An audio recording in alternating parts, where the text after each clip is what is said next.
বর্বরী একথা যেই বলেছে ভীমের হাত থেকে গদাটা ধরাম করে মাটিতে পড়েছে। গদাটা মাটিতে পড়েছে। ভীম হাত জোড় করে কৃষ্ণকে বলছেন, হে কৃষ্ণ, হে সখা, যে আমার নাতি হবে, আমার যদি নাতি, তাহলে আমার নাতির হাত নেই, পা নেই, ধর নেই, শুধু মুন্ডটা আছে কেন? মুন্ডটা কাটা কেন?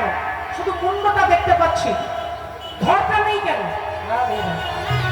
ভগবান বললেন, এই ইতিহাস জানতে গেলে যেতে হবে কুরুক্ষেত্রের যুদ্ধ যেদিন হবে। কুরুক্ষেত্রের যুদ্ধ তখনও শুরু হয়নি, শুরু হবে। ওই বর্বরী ভাঙা রথে বসে ভগবানের নাম স্মরণ করতে করতে বর্বরী যাচ্ছেন, একটা ভাঙা রথে বসে নাম জপ করতে করতে। রাধে রাধে। ভক্তিমতী মায়েরা আজকে বর্বরী নাম করতে করতে যাচ্ছে, আমরাও যাবো সবাই মিলে। জপে যাও নামের মালা, জপে যাও নামের মালা, সর্বদা অন্তরে হরে কৃষ্ণ।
বর্বরী একটা ভাঙা রথে বসে ভগবানের নাম করতে করতে এগিয়ে যাচ্ছে।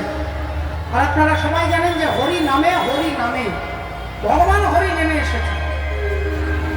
বর্বরীকের কাছে দাঁড়িয়ে বললেন, এই যে ছেলে, কি নাম তোমার? আগে ঠাকুর, আমার নাম বর্বরী। কোথায় যাচ্ছ? আমি কুরুক্ষেত্রের যুদ্ধে যাচ্ছি। ভগবান বললেন, যুদ্ধ দেখতে যাচ্ছ না যুদ্ধ করতে যাচ্ছ? বললেন, না, যুদ্ধ দেখতেও যাচ্ছি, আবার যুদ্ধ করতেও যাচ্ছি। বলেন, তুমি যে যুদ্ধ করতে যাচ্ছ ওখানে তোমার কে আছে? ওখানে আমার দাদু আছে। তোমার দাদুর নাম কি? আমার দাদুর নাম হচ্ছে দ্বিতীয় পাণ্ডব ভীম। বলে, তুমি ভীমের নাতি? আগে হ্যাঁ ঠাকুর, আমি ভীমের নাতি। বলে, তাহলে তুমি নিশ্চয়ই পঞ্চপাণ্ডবের দলে যোগদান করবার জন্য যাচ্ছ। বর্বরীর সঙ্গে সঙ্গে মাথা নেড়েছে, না, আমি পঞ্চপাণ্ডবের দলে যোগদান করব না, আমি দাদু দুর্যোধনের দলে যোগদান করব। আমি দুর্যোধনের দলে যোগদান করব, আমি পঞ্চপাণ্ডবের দলে যোগদান করব না। ভগবান বললেন, এই যে বাচ্চা ছেলে, তোমার বোধ বুদ্ধি শক্তি কিচ্ছু নেই। তোমার দাদু বলছো ভীম, আর দাদুর দল ছেড়ে দিয়ে দাদুর যারা শত্রু তুমি তার দলে যাবে, এটা কিরকম কথা? বর্বরী বললেন, ঠাকুর, আমি শত্রু মিত্র কিছু বুঝি না। কে শত্রু আর কে মিত্র আমি কিছু জানি না, কিছু বুঝতে চাই না। আমার মা যেদিন পৃথিবী ছেড়ে চলে যায়, সেদিন যাবার আগে বলেছিল, বাবা বর্বরী, যদি কোনোদিন কোনো যুদ্ধে অংশগ্রহণ করিস, তাহলে যে পক্ষটা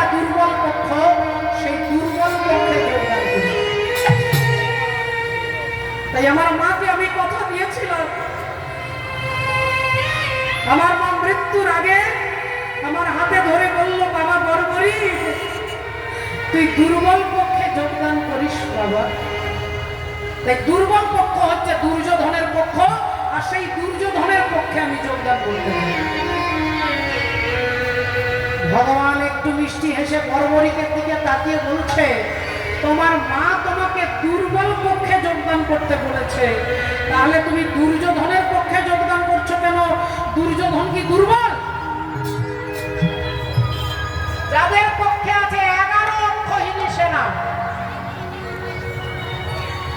21,870টা হাতি, 21,870টা রথ, 65,610টা ঘোড়া, 1,09,550টা পদাতিক, এই এতগুলোকে যোগ করলে হবে এক অক্ষহীনী। এতগুলোকে একসঙ্গে যোগ করলে হবে এক অক্ষহীনী।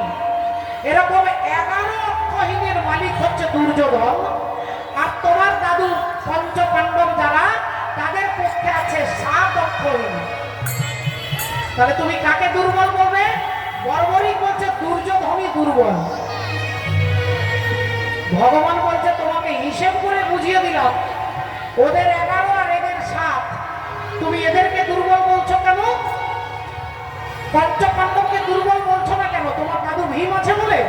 বললেন না না দয়াময়, আমি দাদু ভীমের জন্য নই, আমি দাদু অর্জুনের জন্য নই, আমি দাদু যুধিষ্ঠির জন্য নই, কিন্তু যে পঞ্চপাণ্ডবের পক্ষে তুমি থাকো, বলে তারা কি দুর্বল হতে পারে?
যে পক্ষে তুমি থাকো তারা কখনো দুর্বল হতে পারে না। এ কথা যখনই বলেছেন, ভগবান বুঝতে পেরে গেছে বাচ্চা ছেলে হলে হবে কি, এ মূর্খ নয়। বললেন বর্বরী, তাহলে তোমাকে যদি যুদ্ধে যেতে হয় আগে এখানে পরীক্ষা দিতে হবে। পরীক্ষা দিতে পারবে তো?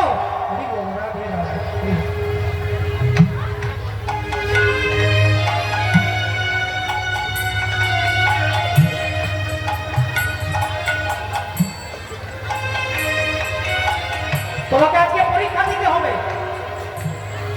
বর্বরী বললেন, বড় ঠাকুর কি পরীক্ষা দিতে হবে? বলে ওই যে তেঁতুল গাছটা দেখছো, একটা তেঁতুল গাছে কত অসংখ্য কোটি কোটি পাতা থাকে, একটা বান মেরে গাছের সমস্ত পাতাগুলোকে ছিদ্র করে দিতে হবে। একটা বান মেরে গাছের পাতাগুলোকে ছিদ্র করতে হবে। তুমি কি পারবে? বর্বরী বললেন, আমি চেষ্টা করে দেখবো ঠাকুর। এই বলে আজকে হাতে ধনুর্বাণ নিয়ে চোখ বন্ধ করে বর্বরী গোবিন্দের ধ্যান করছেন। আর যেই চোখ বন্ধ করেছে, অমনি অন্তর্যামী ভগবান ছুটে গিয়ে গাছ থেকে 2টো পাতা তুলে নিয়েছে, একটা হাতে রেখেছেন, একটা চরণের তলায় রেখেছেন।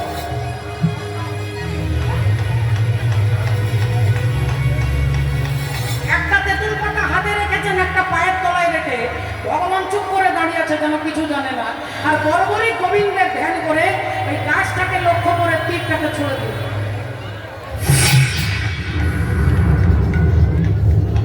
আর যেই তীরটা ছুঁড়ে দিল, তেঁতুল গাছে যত পাতা ছিল সব ছিদ্র হয়ে গেল, সব ছিদ্র হয়ে গেছে। বর্বরী বললেন, ঠাকুর এই দেখো, তুমি দেখে নাও, গাছের সব পাতা ছিদ্র করেছি, তাহলে এবার তুমি আমাকে যাওয়ার জন্য লাইসেন্স দিতে হবে, অনুমতি দিতে হবে। ভগবান বললেন দাঁড়াও, এত ব্যস্ত নয়, একবার দেখি। তুমি সব পাতা ছিদ্র করেছো কিন্তু দুটো পাতা ছিদ্র করতে পারোনি। এই দেখো, হাতটা খুলে দেখাচ্ছে, এই দেখো আমার হাতে যে পাতাটা রয়েছে তাকে ছিদ্র করতে পারোনি। বর্বরিক বললেন ঠাকুর তুমি একবার নিজে দেখো। ভগবান হাতটা কাছে এনে দেখছে হাতের পাতাটা ছেঁড়া। ভগবান তাড়াতাড়ি পাটা চরণটা তুলেছে, দেখছে চরণের তলার পাতাটাও ছেঁড়া। তাহলে আমি যাকে হাতে রেখেছি, আমি যাকে পায়ের তলায় রেখেছি, তাকে যদি এ বিনাশ করে দেয়, তাহলে এ যদি দুর্যোধনের তলে যায়, তাহলে এর হাত থেকে তো আমি পঞ্চপাণ্ডবকে বাঁচাতে পারবো না। কারণ পঞ্চপাণ্ডবকে আমি আমার চরণের তলায় জায়গা দিয়েছি। তাহলে এ যদি দুর্যোধনের তলে যায়, এর হাত থেকে তো পঞ্চপাণ্ডবকে বাঁচাতে পারবো না। এই তখনই ভগবান বললেন বর্বরিক পরিত্রাণায় সাধুনাম বিনাশায় চ দুষ্কৃতম ধর্ম সংস্থাপনার্থায়। বর্বরিক আগে আমার সঙ্গে তোমাকে যুদ্ধ করতে হবে। বর্বরিকের কি আনন্দ, না চাহিলে যাবে পাওয়া যায়, না চাহিলে যাবে পাওয়া যায়, দেয়া গিলে আসে হাতে, দিবসে যে ধন হারাইছি আমি পেয়েছি আধার রাতে, না চাহিলে যাবে পাওয়া যায়। বর্বরিকের কি আনন্দ, আমি দুর্যোধনের দলে যেতে চেয়েছিলাম, কারণ আমি ভক্তের হাতে মরতে চেয়েছি। আমি হয় যুধিষ্ঠির হাতে মরবো, নইলে ভীমের হাতে, নইলে অর্জুনের হাতে। আমি ভক্তের হাতে মরবার আমার ইচ্ছে ছিল, কিন্তু আজ আমার ভাগ্য এমনই ভালো যে আমি ভগবানের হাতে মরতে পারবো। আমি ভগবানের হাতে মরতে পারবো। তাই আজকে বর্বরিক আনন্দে বলে উঠলেন ঠাকুর তুমি আমার সঙ্গে যুদ্ধ করতে যদি রাজি থাকো, তাহলে আমিও যুদ্ধে রাজি। সেই বর্বরিক তীর ধনুক নিয়ে দাঁড়িয়েছে, অমনি ভগবান সুদর্শন চক্রকে বলছে যাও, ওর মুন্ড থেকে দেহটাকে আলাদা করে দাও, মুন্ডটাকে আলাদা করে দাও ঘর থেকে। সুদর্শন চক্র দিয়ে মুন্ডটাকে কেটে দিল। আর কাটা মুন্ডটা যখন মাটিতে পড়ে যাচ্ছে, গোবিন্দের নাম করছে জয় জগন্নাথ জগন্নাথ জগন্নাথ জয় জগন্নাথ জয় জগন্নাথ জগন্নাথ জগন্নাথ জয়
মাটি থেকে তুলেছে মাগো।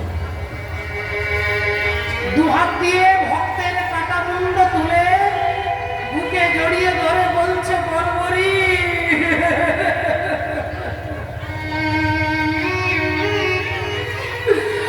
তুমি আমাকে ক্ষমা করো বর্বরী, তুমি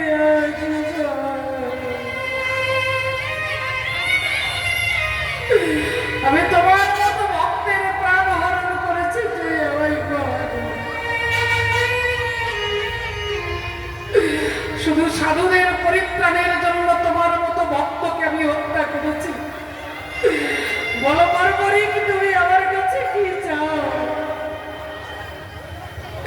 আজকে তুমি আমার কাছে যা চাইবে তোমাকে তাই দেবো বর্বরিক। বলো তুমি কি চাও, বলো।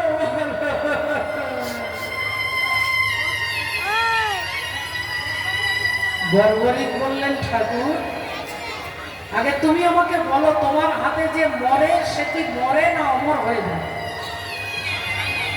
তোমার হাতে আজ পর্যন্ত যারা যারা মরেছে কেউ মরেনি, অমর হয়ে গেছে। তবু যদি তুমি বলছো যে কি চাও, তাহলে ঠাকুর তুমি আমাকে 18 দিন বাঁচিয়ে দাও, আমি কুরুক্ষেত্রে যুদ্ধ দেখব, কিন্তু আমাকে যেন না কেউ দেখতে পায়। যুদ্ধটা আমি দেখবো, কিন্তু আমাকে যেন না কেউ দেখতে পায়। ভগবান বললেন, তথাস্তু, তোমার ইচ্ছে পূর্ণ হবে বর্বরিক। সমস্ত ঘটনা ভগবান কৃষ্ণ ভীম আর অর্জুনকে খুলে বললেন। এতক্ষণ পরে দুই ভাই বুঝতে পারলো যে আমার নাতির মুন্ডটা ধর থেকে আলাদা হলো কি করে। এইবার ভীম জিজ্ঞাসা করছে নাতি বর্বরিককে, তাহলে তুমি যখন জানো যে আমি তোমার দাদু, তাহলে আমাদের দেখে তুমি হাসলে কেন? বর্বরিক বললেন, দাদু ওই যে তুমি বলছো আমি না থাকলে হতো না, অর্জুন দাদু বলছে আমার জন্য জিতেছে, তুমি বলছো আমার জন্য জিতেছে, ও বলছে আমি না থাকলে হতো না, তুমি বলছো আমি না থাকলে হতো না। আমরা মাঝে মাঝে মনে করি যে সংসার আমারই জন্য চলছে। আমি যদি না থাকতাম সংসার ভেসে যেত, আমি যদি না থাকতাম ছেলে মেয়ে পানের জলে ভেসে চলে যেত, আমি না থাকলে এই মন্দিরটাই হতো না, আমি না থাকলে এই ঘরটাই হতো না, আমি না থাকলে এই কীর্তনটাই হতো না। এগুলো অহংকারের চিন্তা ভাবনা। ভেতরে যখন আমাদের অহংকার কাজ করে তখন আমরা বলি। তাই বর্বরিক বলছে, দাদু তুমি যাকে মেরেছি বলে মনে করছো, তাকে মারবার অনেক আগে তিনি তাকে মেরে রেখেছেন, তুমি নিমিত্ত মাত্র। মন্দির তুমি করনি, মন্দির করেছেন তিনি, তুমি নিমিত্ত মাত্র। আর তুমি নিমিত্ত হয়ে অহংকার করছো, তাই আমার হাসি পাচ্ছে। তুমি নিমিত্ত হয়ে অহংকার, তাই আমার হাসি পাচ্ছে। এ কথা যেই বলেছে ভীম আর অর্জুনের লজ্জায় মাথাটা নিচু হয়ে গেছে, লজ্জায় মাথাটা নিচু হয়ে গেছে। আর বর্বরিক গোবিন্দের চরণ পেয়ে গেলেন। ভালো করে একটু ভেবে দেখুন তো মা, ভগবান কি বিচার করলো যে রাক্ষস ও হিড়িম্বার নাতি একবারের জন্য কি বিচার করেছেন?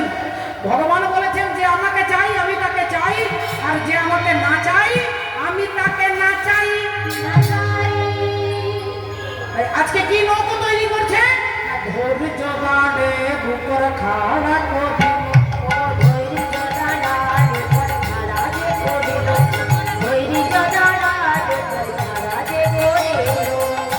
নববিধা ভক্তি দিয়া নয়টি গুণা দিল, নববিধা ভক্তি দিয়া নয়টি গুণা দিল।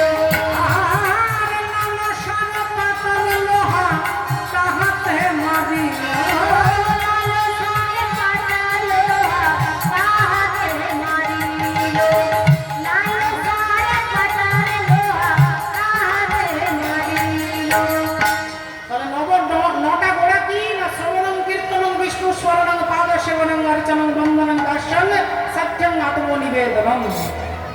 এবার নৌকোতে দেখেছেন মা একটা বড় কাপড় দেওয়া থাকে, পাল দেওয়া থাকে।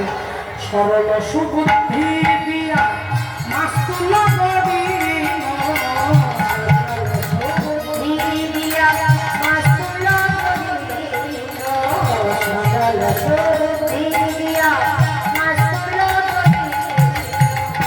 মাস্তুল হয়ে গেল, দেখবেন ওই কাপড়টাকে টেনে রাখে, ভালো করে শক্ত করে টেনে বাঁধে। সেটা কি? ও রাধা নামের পাল নাহে উড়াইয়া দিল,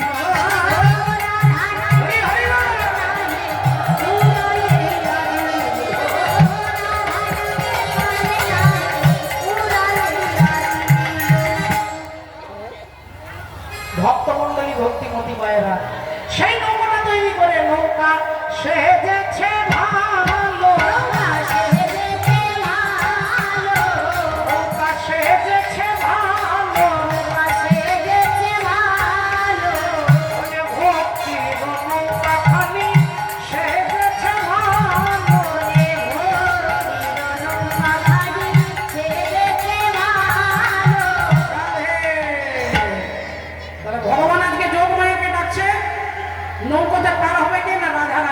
জগতের জীবকে পার করবে।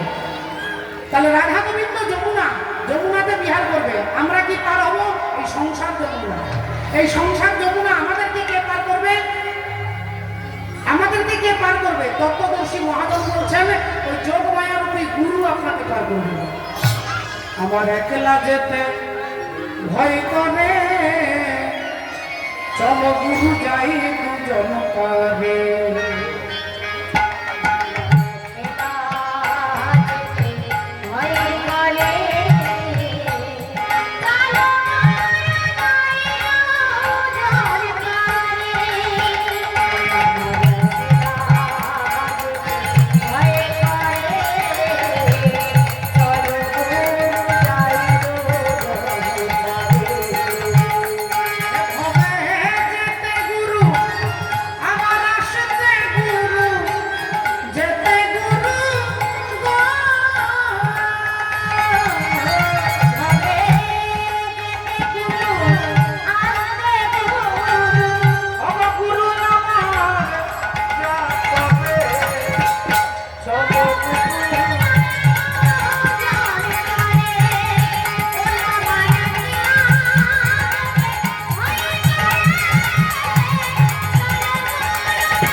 আপনার শিক্ষাগত যতই যোগ্যতা থাকুক, এই ভবনদী পার করতে গেলে আপনাকে গুরু দরকার হবে।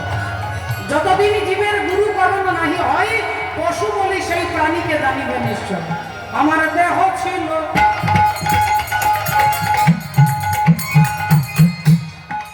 শ্মশান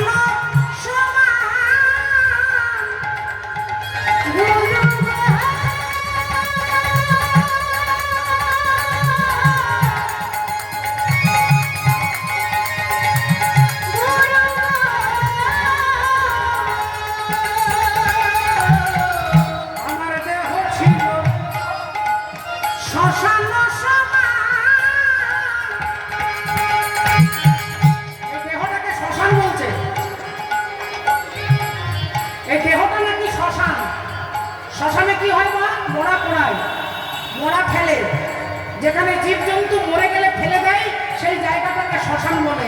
তাহলে আমার দেহটাকে শ্মশান বলছে কেন? তাহলে এই দেহের মধ্যে কত মোড়া ফেলেছেন, মাছ মাংস মরা জীবজন্তু যখনই খাচ্ছেন এই মোড়াগুলো পেটের মধ্যে ফেলছেন, তাহলে দেহটা শ্মশানে তৈরি করেছেন। তত্ত্বদর্শী মহাজন বলছে আমার দেহ ছিল শ্মশান সমান,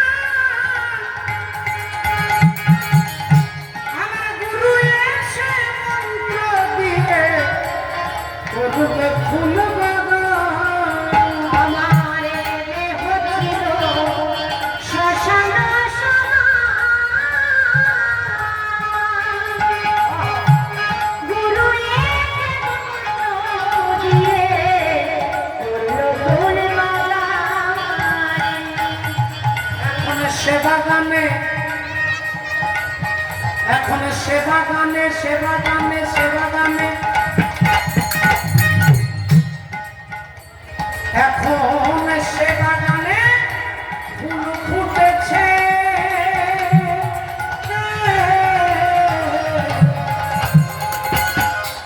সেবা গানে, সেবা গানে, সেবা গানে ফুল ফুটেছে।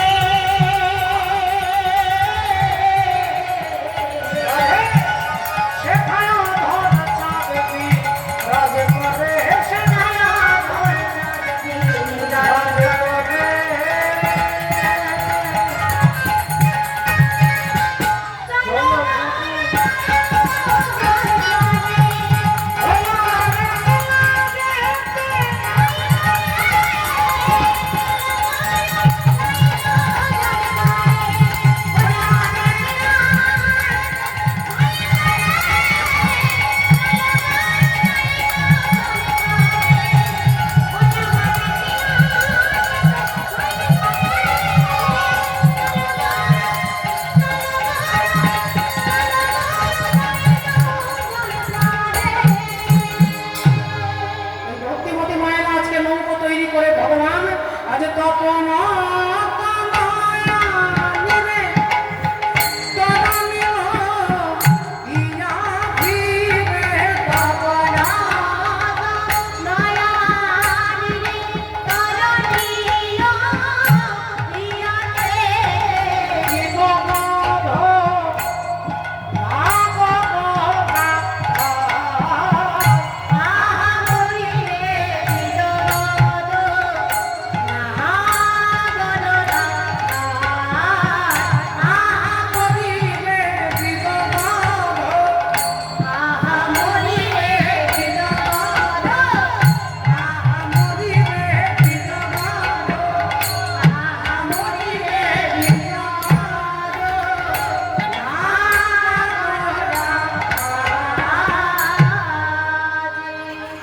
তনয়ানি রে তরণী ইয়া ফিরে তপনা আজকে ভগবান বাঁশি বাজাচ্ছেন,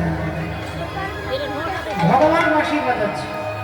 যমুনা কি বলতে পারে, যমুনা